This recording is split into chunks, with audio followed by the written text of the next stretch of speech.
ತಮ್ಮದೇ ಅಂತ ಶಾಸ್ತ್ರೋಕ್ತವಾಗಿ ಕೆಲಸ ಇದು ಮಾಡ್ತಾರೆ. ಅವರು ಮಾಂಸಾಹಾರಿಗಳಾದ್ರೂ ಸಹ ಈ 15 ದಿವಸ ಸಸ್ಯಾಹಾರಿಗಳಾಗಿರ್ತಾರೆ. ಸನ್ಯಾಸತ್ವವನ್ನು ಪರಿಪಾಲನೆ ಮಾಡ್ತಾರೆ. ಹಾಗಾಗಿ ಆಂಜನೇಯನ ಸ್ವಾಮಿಯ ಆರಾಧಕರಕ್ಕೆ ಇದು ಮಾಡ್ಕೊಂಡಿರ್ತಾರೆ. ಈಗ ಅದಕ್ಕೋಸ್ಕರ ನಮ್ಮ ಅರಮನೆಯ ಆಹ್ವಾನದ ಮೇರೆಗೆ ಬಂದು ಇವತ್ತು ಮಾಡ್ತಾರೆ. ಇದು ಅರಮನೆಯ ಸಂಸ್ಥಾನ, ಮೈಸೂರು ಸಂಸ್ಥಾನದಲ್ಲಿ ನಡೆಯುವಂತ ಒಂದು ಕಾಳಗ. ಇದು ಮನೋರಂಜನೆ ಇಲ್ಲ, ಇದು ನೇರವಾಗಿ ಹಾಕ್ತಾರೆ, ಇದು ಮಾಡ್ತಾರೆ. ನೋಡಿ, ಜಟ್ಟಿ ಕಾಳಗವನ್ನು ನೋಡಿ, ಅವರ ತಲೆ ಹೊಡಿತಾರೆ. ಅದಂತೆ ತಲೆಯನ್ನು ಬಿಟ್ಟು ಬೇರೆ ಭಾಗ ಹೊಡಿಬಾರ್ದು. ಅದನ್ನೇನು ತಲೆ ಬಿಟ್ಟು ಬೇರೆ ಹೊಡೆದ್ರೆ ಅದು ಉಲ್ಲಂಘನೆ ಆಗುತ್ತೆ. ಅದು ಆಟದ ಉಲ್ಲಂಘನೆ, ಕ್ರೀಡಾ ಉಲ್ಲಂಘನೆ ಆಗುತ್ತೆ.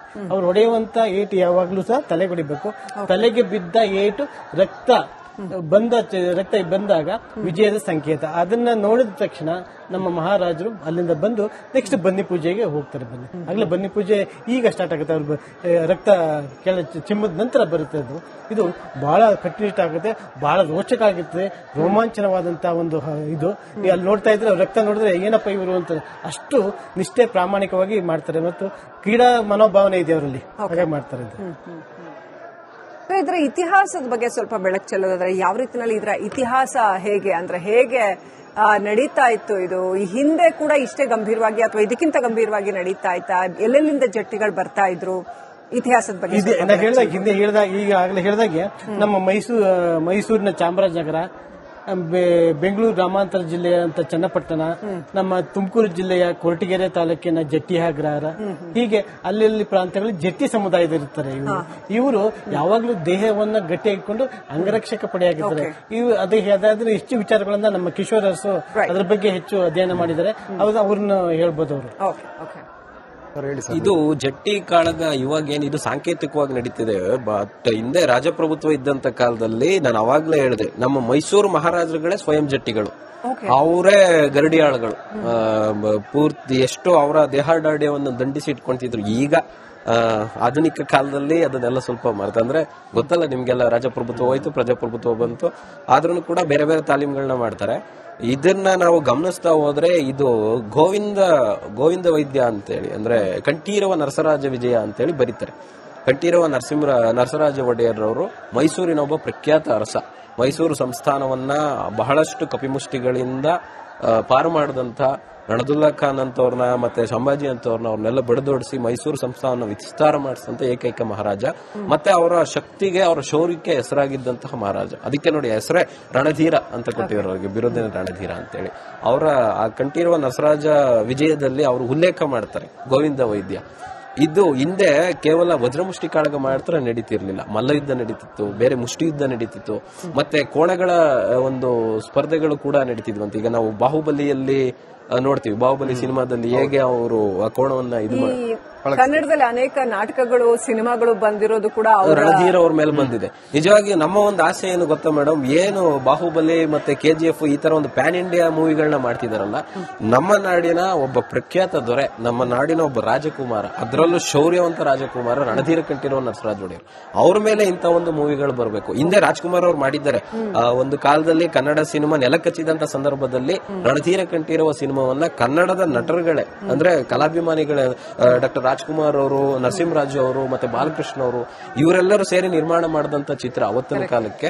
ನಿಜವಾಗ್ಲೂ ರಾಜ್ಕುಮಾರ್ ಅವರು ಅವ್ರನ್ನ ನೋಡಿದ್ರೆ ಸಾಕ್ಷಾತ್ ರಣಧೀರ ಕಂಠೀರವ ನರಸರಾಜ ಒಡೆಯರ್ನೇ ನೋಡ್ದಂಗ ಆಗುತ್ತೆ. ಆತರ ಸ್ವಯಂ ಜಟ್ಟಿ ಆಗಿದ್ದಂತವ್ರು ರಣಧೀರ ಕಂಠೀರವ ಅವರು. ಅವರ ಕಾಲದಿಂದನೂ ಈ ಗೋವಿಂದ ವೈದ್ಯ ಕೃತಿನಲ್ಲಿ ಅದರ ಉಲ್ಲೇಖಗಳು ಅವರು ಮಾಡಿದ್ದಾರೆ. ತದನಂತರದಲ್ಲಿ ನಮ್ಮ ಚಿಕ್ಕದೇವರಾಜ ಒಡೆಯರ್ ಬರ್ತಾರೆ. ಚಿಕ್ಕದೇವರಾಜ ಒಡೆಯರು ಕೂಡ ಸ್ವಯಂ ಜಟ್ಟಿ. ಸಂಸಾ ಅವರ ನಾಟಕವೊಂದರಲ್ಲೂ ಕೂಡ, ಹೌದು, ಸಂಸಾ ಅವರ ನಾಟಕ ವಿಗಡ ವಿಕ್ರಮರಾಯ ಅಂತೇಳಿ ಆ ನಾಟಕದ ಹೆಸರು. ಈ ವಿಗಡ ವಿಕ್ರಮರಾಯ ಏನಿರ್ತಾರೆ, ವಿಕ್ರಮರಾಜಯ್ಯ ಅಂತೇಳಿ ದಳವಾಯಿ ಇರ್ತಾರೆ ರಣಧೀರ ಕಂಠೀರವ ನರಸರಾಜ ಒಡೆಯರ್ ಕಾಲ. ರಾಜ ಒಡೆಯರ್ ಅವ್ರಿಗೆ ಮಕ್ಳುಗಳಿರಲ್ಲ, ಅಲ್ಮೇಲೆ ಮುಂದೆ ಶಾಪ, ಅಂದ್ರೆ ಅದು ನಂಬಿಕೆ, ಬಟ್ ಈ ಹಿಸ್ಟಾರಿಕಲ್ ಪ್ರಕಾರ ಅದು ಸಂಪ್ರದಾಯದ ಉಲ್ಲೇಖ ಖಂಡಿತ ಬರುತ್ತೆ. ಅದರಲ್ಲೂ ಕೂಡ ಜಟ್ಟಿಗಳು, ಈಗ ನಮ್ಮ ರಣಧೀರ ಕಂಠೀರವ ನರಸರಾಜ ಒಡೆಯರ್ ಅವರ ಸ್ವಯಂ ಹೋಗಿ ತಿರುಚನಾಪಳ್ಳಿಯ ಜಟ್ಟಿಯನ್ನ ಸೋಲ್ಸಿ ಬರ್ತಾರೆ. ಆತ ತಿರುಚನಾಪಳ್ಳಿಯ ಜಟ್ಟಿ ಯಾರಿಂದನೂ ಸೋಲ್ದೆ, ಅಂದ್ರೆ ಮಾರುವೇಷದಲ್ಲಿ ಹೋಗಿರ್ತಾರೆ ಇವ್ರು, ಮಹಾರಾಜರಾಗಿದ್ದು, ಯಾರಿಂದನೂ ಸೋಲ್ದೆ ಇವ್ನ ಯಾರು ಹಿಂಗ್ ಬಂದು ಸೋಲ್ಸ್ಬಿಟ್ನಲ್ಲ ನಮ್ನ ಅಂತೇಳಿ ಕೊನೆಗೆ ಫೈಂಡ್ ಔಟ್ ಮಾಡಿದಾಗ, ಓಹೋ ಇವ್ನ ಯಾರು ಮೈಸೂರು ದೇಶದಿಂದ ಬಂದಿದ್ದಂತವ್ರು ಅಂತೇಳಿ ಕೊನೆಗೆ ಗೊತ್ತಾಗುತ್ತೆ, ಇಲ್ಲ ಇವ್ರು ಮೈಸೂರು ಮಹಾರಾಜರೇ ಅಂತೇಳಿ. ಆವಾಗ 25 ಜನ ಅಲ್ಲಿಂದ ಜಟ್ಟಿಗಳು ಇವ್ರನ್ನ ಕೊಲ್ಲಬೇಕು ಅಂತೇಳಿ ಬರ್ತಾರೆ. ಒಂದು ಹುಡುಗಿನ ಕರ್ಕೊಂಡ್ ಬರ್ತಾರೆ ಜೊತೆನಲ್ಲಿ. ಆಕೆ ಹೆಸರು ದೊಡ್ಡೆ ಅಂತೇಳಿ, ನಮ್ಮ ಇತಿಹಾಸದ ಪ್ರಕಾರ ದೊಡ್ಡಮಣ್ಣಿ ಅಂತ ಕರೀತಾರೆ. ಆಕೆನ ಕರ್ಕೊಂಡ್ ಬಂದ್ರೆ ಮಹಾರಾಜರನ್ನ ಹೆಂಗಾದ್ರೂ ಹನಿ ಟ್ರ್ಯಾಪ್ ತಮ್ಮದೇ ಅಂತ ಶಾಸ್ತ್ರೋಕ್ತವಾಗಿ ಕೆಲಸ ಇದು ಮಾಡ್ತಾರೆ. ಅವರು ಮಾಂಸಾಹಾರಿಗಳಾದ್ರೂ ಸಹ ಈ 15 ದಿವಸ ಸಸ್ಯಾಹಾರಿಗಳಾಗಿರ್ತಾರೆ. ಸನ್ಯಾಸತ್ವವನ್ನು ಪರಿಪಾಲನೆ ಮಾಡ್ತಾರೆ. ಹಾಗಾಗಿ ಆಂಜನೇಯನ ಸ್ವಾಮಿಯ ಆರಾಧಕರಕ್ಕೆ ಇದು ಮಾಡ್ಕೊಂಡ್ಬಿಡ್ತಾರೆ. ಈಗ ಅದಕ್ಕೋಸ್ಕರ ನಮ್ಮ ಅರಮನೆಯ ಆಹ್ವಾನದ ಮೇರೆಗೆ ಬಂದು ಇವತ್ತು ಮಾಡ್ತಾರೆ. ಇದು ಅರಮನೆಯ ಸಂಸ್ಥಾನ, ಮೈಸೂರು ಸಂಸ್ಥಾನದಲ್ಲಿ ನಡೆಯುವಂತ ಒಂದು ಕಾಳಗ. ಇದು ಮನೋರಂಜನೆ ಇಲ್ಲ, ಇದು ನೇರವಾಗಿ ಹಾಕ್ತಾರೆ, ಇದು ಮಾಡ್ತಾರೆ. ನೋಡಿ, ಜಟ್ಟಿ ಕಾಳಗವನ್ನು ನೋಡಿ, ಅವರ ತಲೆ ಹೊಡಿತಾರೆ. ಅದಂತೆ ತಲೆಯನ್ನು ಬಿಟ್ಟು ಬೇರೆ ಭಾಗ ಹೊಡಿಬಾರ್ದು. ಅದನ್ನೇನು ತಲೆ ಬಿಟ್ಟು ಬೇರೆ ಹೊಡೆದ್ರೆ ಅದು ಉಲ್ಲಂಘನೆ ಆಗುತ್ತದೆ. ಆಟದ ಉಲ್ಲಂಘನೆ, ಕ್ರೀಡಾ ಉಲ್ಲಂಘನೆ ಆಗುತ್ತೆ. ಅವ್ರು ಹೊಡೆಯುವಂತ ಏಟು ಯಾವಾಗ್ಲೂ ಸಹ ತಲೆ ಹೊಡಿಬೇಕು. ತಲೆಗೆ ಬಿದ್ದ ಏಟು ರಕ್ತ ಬಂದಾಗ ವಿಜಯದ ಸಂಕೇತ. ಅದನ್ನ ನೋಡಿದ ತಕ್ಷಣ ನಮ್ಮ ಮಹಾರಾಜರು ಅಲ್ಲಿಂದ ಬಂದು ನೆಕ್ಸ್ಟ್ ಬನ್ನಿ ಪೂಜೆಗೆ ಹೋಗ್ತಾರೆ. ಆಗ್ಲೇ ಬನ್ನಿ ಪೂಜೆ ಈಗ ಸ್ಟಾರ್ಟ್ ಆಗುತ್ತೆ. ಅವ್ರು ರಕ್ತ ಚಿಮ್ಮದ ನಂತರ ಬರುತ್ತೆ. ಇದು ಬಹಳ ಕಟ್ಟುನಿಟ್ಟಾಗುತ್ತೆ, ಬಹಳ ರೋಚಕ ಆಗುತ್ತೆ, ರೋಮಾಂಚನವಾದಂತ ಒಂದು ಇದು. ಅಲ್ಲಿ ನೋಡ್ತಾ ಇದ್ರೆ ರಕ್ತ ನೋಡಿದ್ರೆ ಏನಪ್ಪ ಇವರು ಅಂತ ಅಷ್ಟು ನಿಷ್ಠೆ ಪ್ರಾಮಾಣಿಕವಾಗಿ ಮಾಡ್ತಾರೆ. ಮತ್ತು ಕ್ರೀಡಾ ಮನೋಭಾವನೆ ಇದೆ ಅವರಲ್ಲಿ, ಹಾಗೆ ಮಾಡ್ತಾರೆ.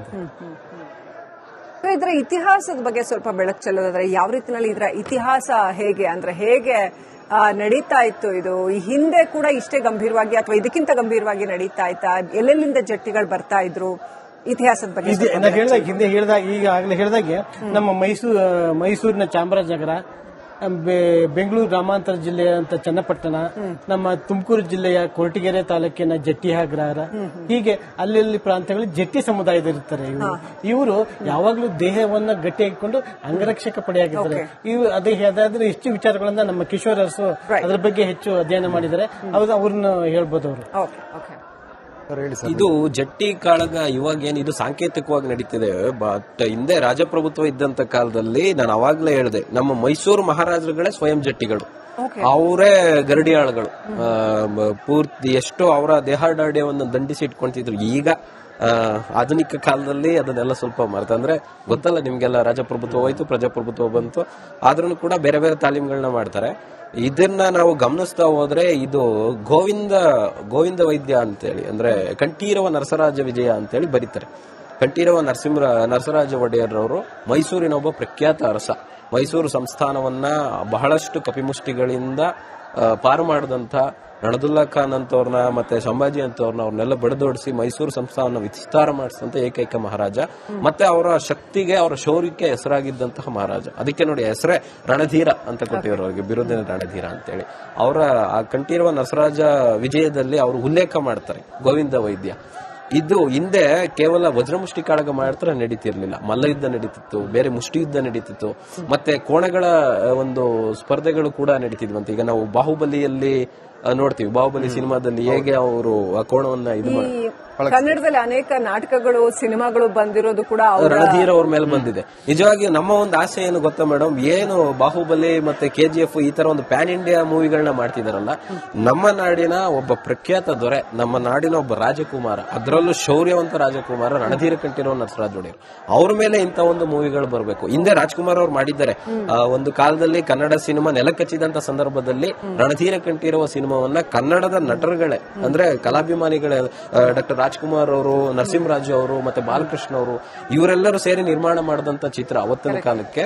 ನಿಜವಾಗ್ಲೂ ರಾಜ್ಕುಮಾರ್ ಅವರು ಅವರನ್ನ ನೋಡಿದ್ರೆ ಸಾಕ್ಷಾತ್ ರಣಧೀರ ಕಂಠೀರವ ನರಸರಾಜ ಒಡೆಯರ್ನೇ ನೋಡ್ದಂಗಾಗುತ್ತೆ. ಆತರ ಸ್ವಯಂ ಜಟ್ಟಿ ಆಗಿದ್ದಂತವ್ರು ರಣಧೀರ್ ಕಂಠೀರವ ಅವರು. ಅವರ ಕಾಲದಿಂದನೂ ಈ ಗೋವಿಂದ ವೈದ್ಯ ಕೃತಿನಲ್ಲಿ ಅದರ ಉಲ್ಲೇಖಗಳು ಅವರು ಮಾಡಿದ್ದಾರೆ. ತದನಂತರದಲ್ಲಿ ನಮ್ಮ ಚಿಕ್ಕದೇವರಾಜ ಒಡೆಯರ್ ಬರ್ತಾರೆ. ಚಿಕ್ಕದೇವರಾಜ ಒಡೆಯರು ಕೂಡ ಸ್ವಯಂ ಜಟ್ಟಿ. ಸಂಸಾ ಅವರ ನಾಟಕವೊಂದರಲ್ಲೂ ಕೂಡ, ಹೌದು, ಸಂಸಾ ಅವರ ನಾಟಕ ವಿಗಡ ವಿಕ್ರಮರಾಯ ಅಂತೇಳಿ ಆ ನಾಟಕದ ಹೆಸರು. ಈ ವಿಗಡ ವಿಕ್ರಮರಾಯ ಏನಿರ್ತಾರೆ, ವಿಕ್ರಮರಾಜಯ್ಯ ಅಂತೇಳಿ ದಳವಾಯಿ ಇರ್ತಾರೆ ರಣಧೀರ ಕಂಠೀರವ ನರಸರಾಜ ಒಡೆಯರ್ ಕಾಲ. ರಾಜ ಒಡೆಯರ್ ಅವ್ರಿಗೆ ಮಕ್ಳುಗಳಿರಲ್ಲ, ಅಲ್ಮೇಲೆ ಒಂದು ಶಾಪ, ಅಂದ್ರೆ ಅದು ನಂಬಿಕೆ, ಬಟ್ ಈ ಹಿಸ್ಟಾರಿಕಲ್ ಪ್ರಕಾರ ಅದು ಸಂಪ್ರದಾಯದ ಉಲ್ಲೇಖ ಖಂಡಿತ ಬರುತ್ತದೆ. ಅದರಲ್ಲೂ ಕೂಡ ಜಟ್ಟಿಗಳು, ಈಗ ನಮ್ಮ ರಣಧೀರ್ ಕಂಠೀರವ ನರಸರಾಜ ಒಡೆಯರ್ ಅವರ ಸ್ವಯಂ ಹೋಗಿ ತಿರುಚನಾಪಳ್ಳಿಯ ಜಟ್ಟಿಯನ್ನ ಸೋಲ್ಸಿ ಬರ್ತಾರೆ.